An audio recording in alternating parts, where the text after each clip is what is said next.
దేవుని నామమునకు మహిమ ఘనత ప్రభావములు కలుగునుగాక. వీక్షిస్తున్న మీ అందరికీ మన ప్రభువైన యేసుక్రీస్తు నామములో శుభాభివందనాలు తెలియజేస్తున్నాను. ఈరోజు మన దేవుని వాగ్దానం 50వ దావీదు కీర్తన 15వ వచనం. మొర్రపెట్టుము, నేను నిన్ను విడిపించెదను.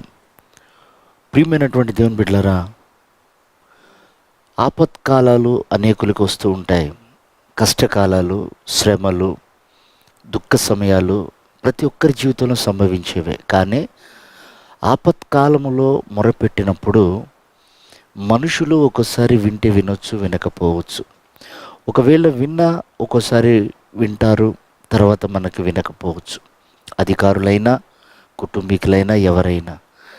నా ప్రభు అంటున్నాడు, నీకు ఏ సమయంలో ఆపద కలిగినా నాకు మొరపెట్టు, నేను నీకు ఉత్తరమిస్తాను అన్నాడు.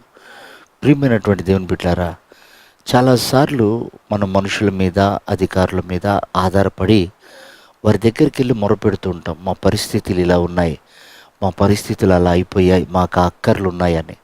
కానీ ప్రభు సెలవిస్తున్నాడు, నీ ఆపద ఈ భూమి మీద కానీ పరమందు కానీ ఎవరికి తెలియదు. కానీ నీ కొరకై వెల ఇచ్చి, నీ కొరకు ప్రాణం పెట్టి నిన్ను కొన్న నీ దేవుడికి తప్ప మరెవరికి తెలియదు. కనుక ప్రియమైనటువంటి దేవుని బిడ్డలారా, ఆపదలు వస్తున్నాయని వెనకడుగు వేయకు, ఆపదలు వస్తున్నాయని కృంగిపోకు, ఆపదల్లో ఎవరూ సహాయం చేయట్లేదని మనుషులను చూసి బాధపడకు. ఈ ఉదయకాలం ప్రభు మీతో మాట్లాడుతున్నాడు. నీ ప్రతి ఆపద సమయం ఆయన కంటికి మరుగుగా లేదు. నీ హృదయములో ఉన్న దుఃఖము, నీ కడుపులో ఉన్న వేదన ఆయన ఖచ్చితంగా ఆయన కంటికి కనిపిస్తున్నాయి. ఆయనకు రహస్యమైనది ఏది లేదు. అయితే ఒకటి, ఆ సమయంలో నువ్వు ప్రభువును మాత్రమే జ్ఞాపకం చేసుకో. ఆ తృష్ట మనలో రావాలని ప్రభు ఆలస్యం చేస్తున్నాడు.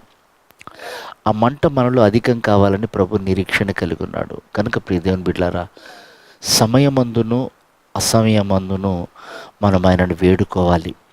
చూడండి, ఎన్నోసార్లు అన్న దేవుని సన్నిధికి వచ్చి మొరపెట్టినప్పుడు ఏమీ కాలేదని సణిగింది, బాధపడింది.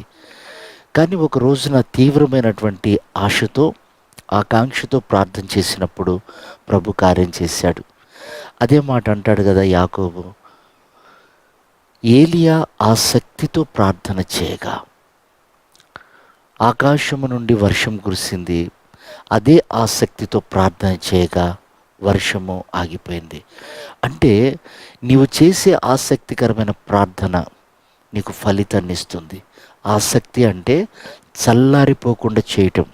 దాన్నే ప్రభు అన్నారు, మాటి మాటికి ఆపదలు వస్తున్నాయని నువ్వు కృంగిపోకుండా మాటి మాటికి ప్రార్థన చేయగలిగితే దేవుడు తప్పకుండా కార్యం చేస్తాడు. అలాంటి కృప ఈ ఉదయకాలం ప్రభు మనందరికీ అనుగ్రహించి ఆయన రాకడకు సిద్ధపరచునుగాక. ఆమేన్.